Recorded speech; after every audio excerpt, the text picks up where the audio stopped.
it's raining and I'm tired. I don't have an umbrella. I normally eat breakfast at like 8 and it's already 10. So was today the right day to record a YouTube video?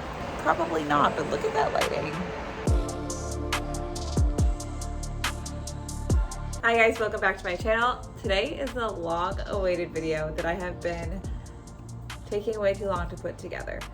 We are eating out 3 times a day, so for breakfast, lunch, and dinner all day long, to show you how to eat out in a relatively balanced way, right? So that you can stay on track, hit your goals, even when you are crunched for time out on the road and need to grab something from home. The thing about this video is that I actually broke it up over 3 different days.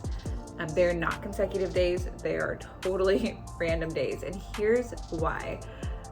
The practical side of me just could not get myself to eat out 3 times a day and pay for meals out 3 times a day when I have food at home for a YouTube video.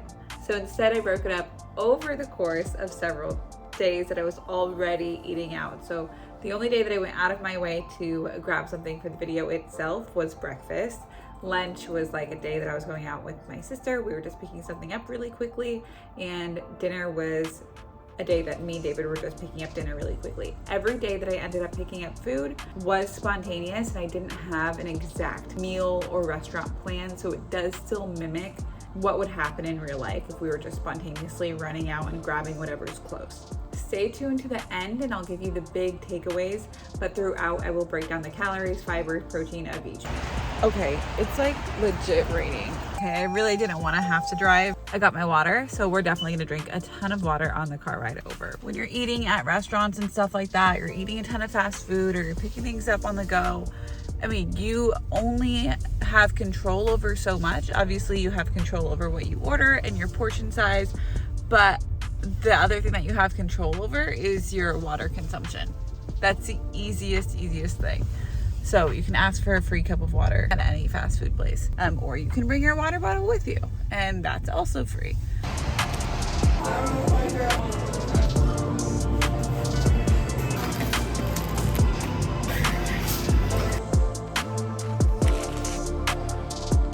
So if I'm being honest, is it okay if I talk? If I'm being honest, I'm a little sad because I feel like the food that I make at home is definitely better than this, and it won't trigger any stomach problems. Like, my stomach isn't gonna hurt after I eat the sourdough and eggs that I have at home, but it might after I eat this, which kind of stinks. I'm not one that's like super excited about eating out if it's not like a very worth it food to me, and this isn't, so I'm doing it for the sake of the YouTube video. The wrap comes in at 290 calories, the coffee comes in at 150. This is an unsweetened almond milk latte, so it should just be milk and coffee, but the almond milk itself is sweetened at Starbucks.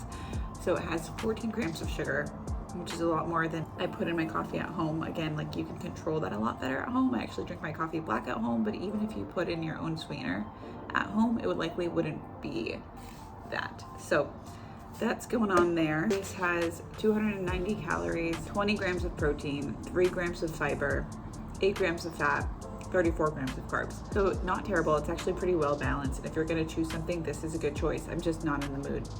I have good food at home. So 290 plus 150 is around 400 calories, right? I do feel like if I was to make it at home, I could have gone for the same amount of calories with maybe a little bit more fiber, but it is what it is, and it's okay. It's a pretty decent choice, but now I'm gonna eat it.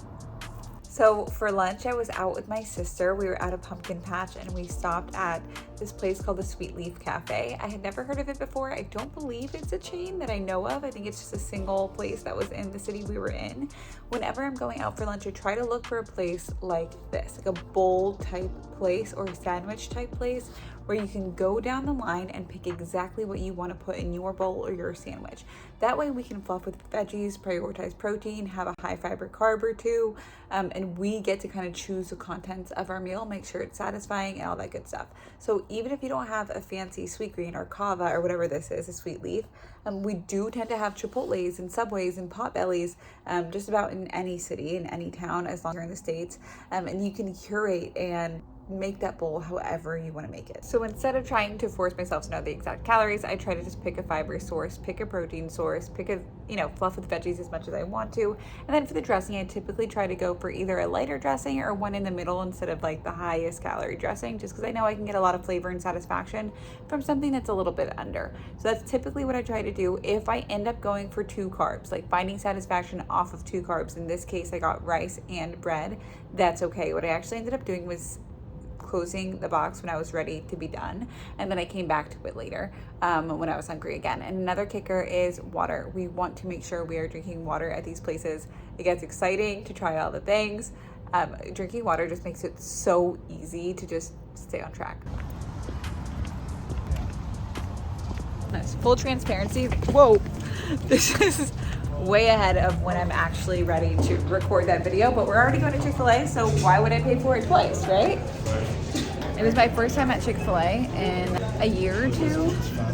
I have no idea what to order, so let's just see. Yeah, should I get a fruit cup or a side salad? Okay, I'll do the side salad. Should I get grilled nuggets or regular nuggets? Light balsamic vinaigrette is good. Yeah, and then I'm gonna do a side of nuggets. I just don't know which one. I think I'll do, can I have a bite of your chicken? Sure, you can. Okay, I'm gonna do the 12 count grilled nugget. So we're home and we are ready to eat now. Well, we're not at our house actually, we're babysitting, but I just want to give you one more rundown really quickly of everything I got. So the grilled nuggets are coming in at about 200 calories with 38 grams of protein, and I got the 12 piece because I definitely want this to be as filling as possible. Let's open this up actually, because it's my dinner and I haven't eaten in a while. So 12 piece grilled nuggets with 38 grams of protein, and then we got this salad. I think most of the fat that's coming in this is coming from cheese, so we're doing that. And I got this light balsamic dressing on that as well. I don't know if I'll use this or not. Maybe I'll use some and not all. I'm not a huge balsamic person, so we're getting that. And then I got mustard for dipping the chicken in. This came with the salad, but I don't think I'm gonna eat it. And that's that. So Chick-fil-A is coming in at a total of 440 calories, 42 grams of protein, only 3 grams of fiber, 19.5 grams of fat, and 18 grams of carbs. So I would say all in all, it's a pretty solid, well-balanced meal. We are lacking on fiber, but otherwise not bad. And of course, whenever it comes to like the nuggets and whatever, it never hurts to share those.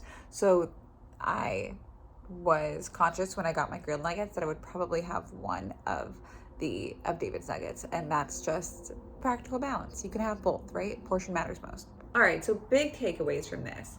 My first one is you can eat relatively satisfying meals out with a pretty decent amount of protein without trying that hard. Protein was the one thing that seemed really, really easy to get in every single meal. There was at least 20, sometimes closer to 40 grams of protein in every meal without me trying that hard. So that was great. Fat is very much the same thing. There's plenty of fat in each meal. I did not have to try at all to make those things happen. The difference was there's a ton of added ingredients. So the chicken that I got from Chick-fil-A had a list of ingredients. Same thing with the wrap from Starbucks, a list of ingredients. And that's not the end of the world every now and then. It's really not. But if that's something that we're doing really, really frequently, that's something we want to be conscious of, right? Cooking at home is definitely going to decrease the amount of ingredients that we're getting. And even having convenient food at home, so whether that's a can of tuna or some boiled eggs and getting creative with things like that, that's going to decrease the amount of ingredients that we have and still convenient and fast food. The other thing that I noted and noticed, and I really wasn't looking to have an opinion on eating out through this, I just wanted to teach you guys how to grab balanced meals while you're out. But what I found was fiber is just about the hardest thing to come across when we're eating out. And I know we could easily say, well, just grab a salad, but oftentimes high volume veggies aren't that high in fiber. We do need to find fiber in other places. It was not easy at Starbucks to find something that had fiber in it. The only fiber I really got was the fiber from the wrap. I couldn't even find fruit at this Starbucks, which normally I can. Even the snack section didn't have really any fiber sources, so that was a little bit of a bummer.